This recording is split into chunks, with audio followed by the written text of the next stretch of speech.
Hey, Guoba here again for a follow-up attack video on my Relic video. Watch my first video top right if you want my main findings on the new relics coming in 2.6, how they work, and who the best users are. Today I'm going to go through some things commenters talked about, and not only that, I will be adding a few extra thoughts of my own on top of the previous video. I didn't expect some of these points to be talked about so much, so I didn't intend on doing a second video, but here we are and I hope this helps. Next time I will anticipate more of these questions, but I also didn't want to bloat the main video with random small points. So I really hope this video is okay and doesn't waste your time, and chapters are available if you don't want to watch it all. Thanks, and let's go. Point 1 is on buff durations on Sacerdos. I will talk about this in later points, so it's important that I talk about it now. If you don't know already, buffs that appear on an ally before their turn will tick down once at the end of their next turn.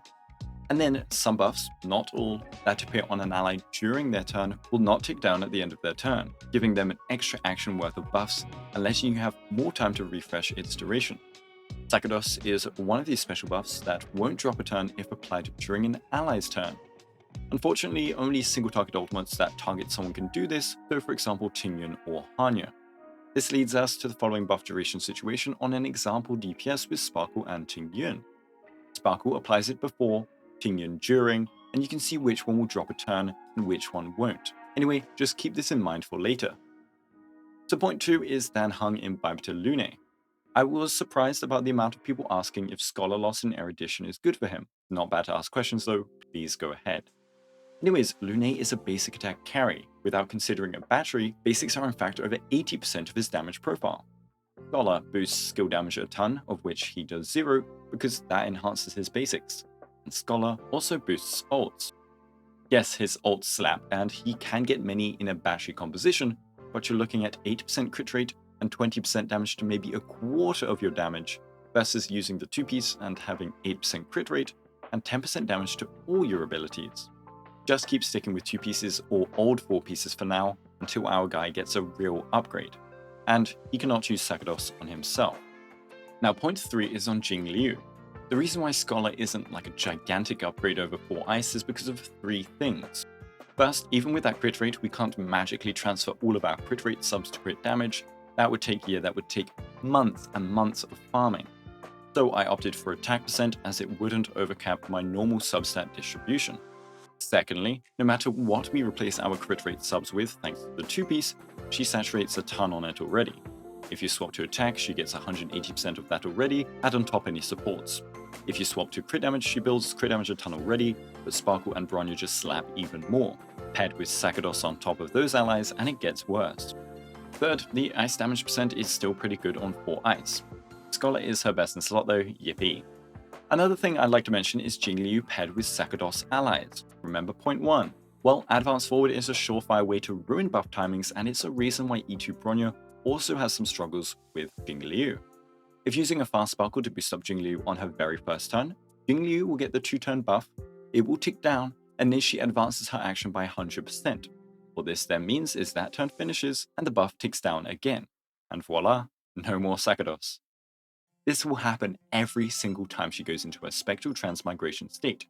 And this also happens in the same way with the -1 speed Bronya. It isn't the end of the day if you can't maximize the set on her though, as the extra crit damage on her wouldn't be game breaking anyway. I just want to temper expectations a bit and should keep in mind how these relics work. You'll get crit damage buffs here and there, and some spectral turns will get them.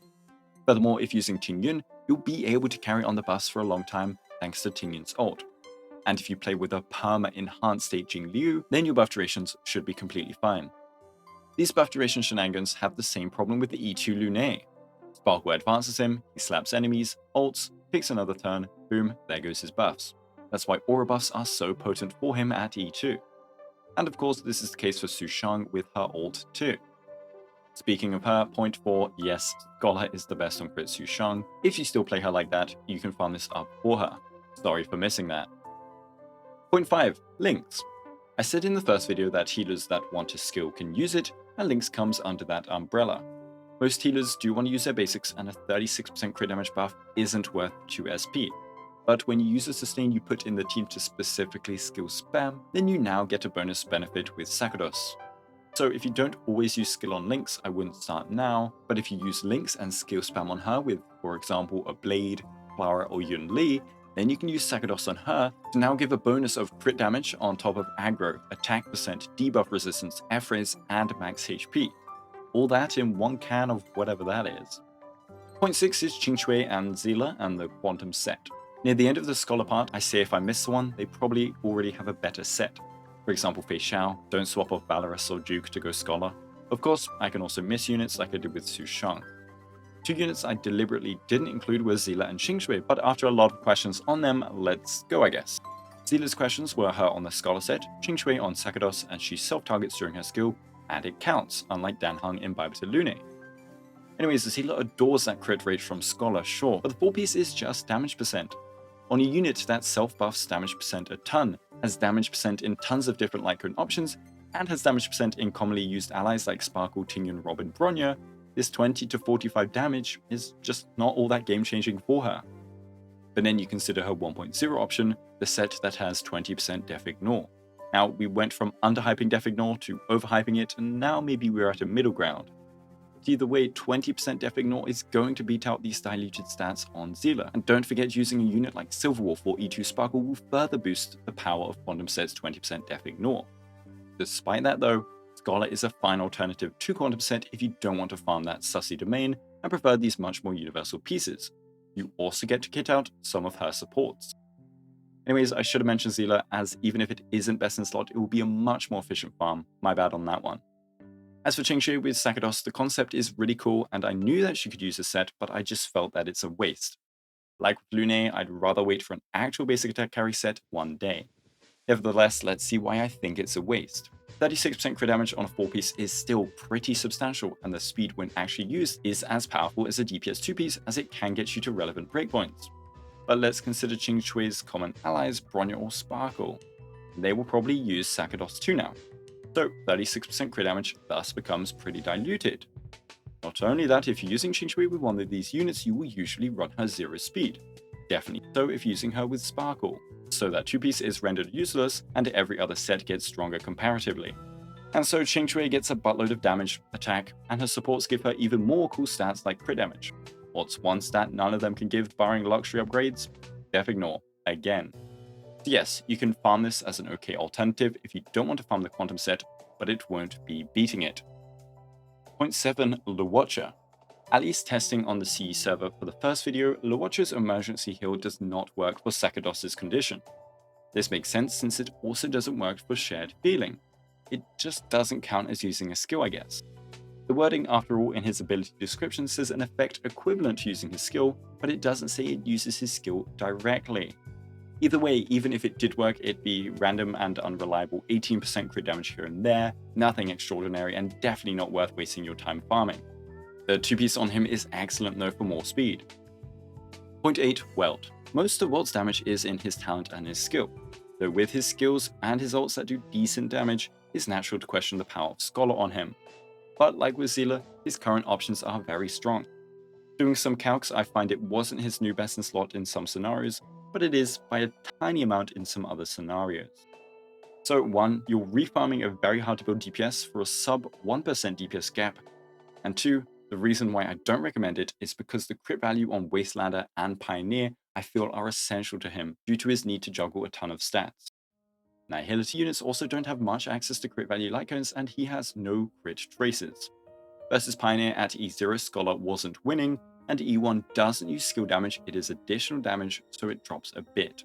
At E6, Welt, Scholar goes to nearly 2% over Pioneer, so I really wouldn't farm this for him, especially with the stat goals he wants. But if you get amazing pieces and you don't have another user, he can use them of course. This is another reason why I'll restructure my Relic videos going forward and add a section dedicated to alternative users. 0.9, final point, is Yunli and Clara with the Sacerdos set. I talked about it briefly already, but Yunli and Clara's ults can activate the 4-piece. Clara will generally ult on her turn, or just after it too, which means a long duration. Yunli, however, ults whenever she needs to, and she has much better sets already in Valorous and Duke. Not to mention she gives her ults 100% crit damage already, so let's chill, shall we? But more on Clara. The problem I have with Clara is the 2-piece is rendered useless most of the time. Clara doesn't really build for speed.